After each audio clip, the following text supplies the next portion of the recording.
Rosalyn Sussman Yalow, born July 19, 1921, died on May 30, 2011, was an American medical physicist, and a co-winner of the 1977 Nobel Prize in Physiology or Medicine, together with Roger Guillemin and Andrew Schally, for development of the radioimmunoassay technique. She was the second woman, after Gertie Cori, and the first American-born woman, to be awarded the Nobel Prize in Physiology or Medicine. College. Yalow knew how to type, and was able to get a part-time position as a secretary to Dr. Rudolf Schonheimer, a leading biochemist at Columbia University's College of Physicians and Surgeons. She did not believe that any respectable graduate school would admit and financially support a woman, so she took another job as a secretary to Michael Heidelberger, another biochemist at Columbia, who hired her on the condition that she studied stenography.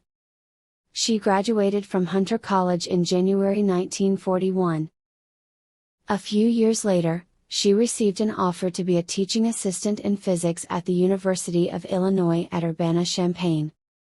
She received this offer partially because World War II had just begun and many men went off to fight, and the university opted to offer women education and jobs to avoid being shut down.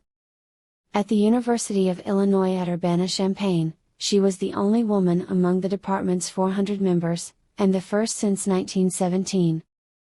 Yalow earned her Ph.D. in 1945. The next summer, she took 2 tuition-free physics courses under government auspices at New York University. The month after graduating from Hunter College in January 1941, Rosalyn Sussman Yalow was offered a position as a teaching assistant in the physics department of the University of Illinois at Urbana-Champaign.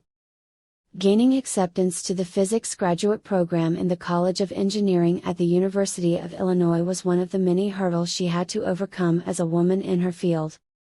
Powerful male figures controlled opportunities for training, recognition, promotion, and many aspects of development in the field of science, and especially physics. When Yalow entered the university in September 1941, she was the only woman in the faculty, which comprised 400 professors and teaching assistants. She was the first woman since 1917 to attend or teach at this engineering college. Yalow credited her position at the prestigious graduate school to the shortage of male candidates during World War II. Being surrounded by gifted men made her aware of a wider world in science. They recognized her talent, they encouraged her, and they supported her. They were in a position to help her succeed. Yalow felt that other women in her field did not like her because of her ambition. Other women saw her curiosity as abandoning the only acceptable path for a woman in science at the time, becoming a high school science teacher, but Yalow wanted to be a physicist. During her time at the University of Illinois, she took extra undergraduate courses to increase her knowledge because she wanted to do original experimental research in addition to her regular teaching duties.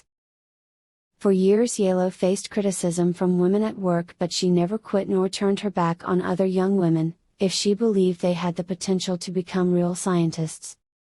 She never became an advocate for women's organizations in the field of science. She was even quoted as saying, "It bothers me that there are now organizations for women in science, which means they think they have to be treated differently from the men. I don't approve." Although girls and young women found a role model in her after she won her Nobel, Yalow was not a champion for improving women's treatment or representation in science. Yalow's first job after teaching and taking classes at the University of Illinois at Champaign-Urbana Graduate School was as an assistant electrical engineer at Federal Telecommunications Laboratory. She again found herself to be the only woman employee. In 1946, she returned to Hunter College to teach physics and consequently influenced many women, most notably a young Mildred Dresselhaus. Yalow was responsible for steering the future queen of carbon science away from primary school teaching and into a research career. She remained a physics lecturer from 1946 to 1950, although by 1947, she began her long association with the Veterans Administration by becoming a consultant to the Bronx Veterans Administration Hospital. The Veterans Administration wanted to establish research programs to explore medical uses of radioactive substances. By 1950, Yalow had equipped a radioisotope laboratory at the Bronx VA hospital and decided to leave teaching to finally devote her attention to full-time research.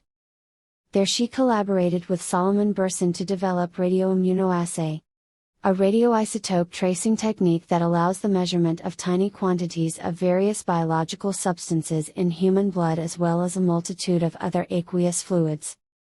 Originally used to study insulin levels in diabetes mellitus, the technique has since been applied to hundreds of other substances, including hormones, vitamins and enzymes, all which had been present in quantities or concentrations that were previously too small to detect.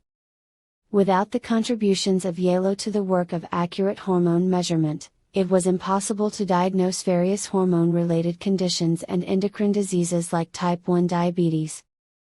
Despite its huge commercial potential, Yalow and Bersin refused to patent the method. 1968, Yalow was appointed as a research professor in the Department of Medicine at Mount Sinai Hospital, where she later became the Solomon Bersin Distinguished Professor at Large. Yalow also had a passion for the next generation of researchers. She acted as a mentor figure to scientists from around the world, many of whom came to share her passion for investigative endocrinology research. One of these mentees, Dr. Narayana Panikkar Kachupijai, went on to become a leading endocrinology researcher in India, studying thyroid hormones and iodine deficiency. In this way, Yalow's legacy in endocrinology was carried on. A fitting title for Rosalyn Yalow may well be the mother of endocrinology. Yalow died May 30, 2011, in the Bronx, New York. She was predeceased by her husband, and survived by 2 children, Benjamin and Alana, and 2 grandchildren. She was buried at Mount Moriah Cemetery in Fairview, New Jersey. Thanks for watching HerStory channel. Don't forget to like the video and subscribe our channel.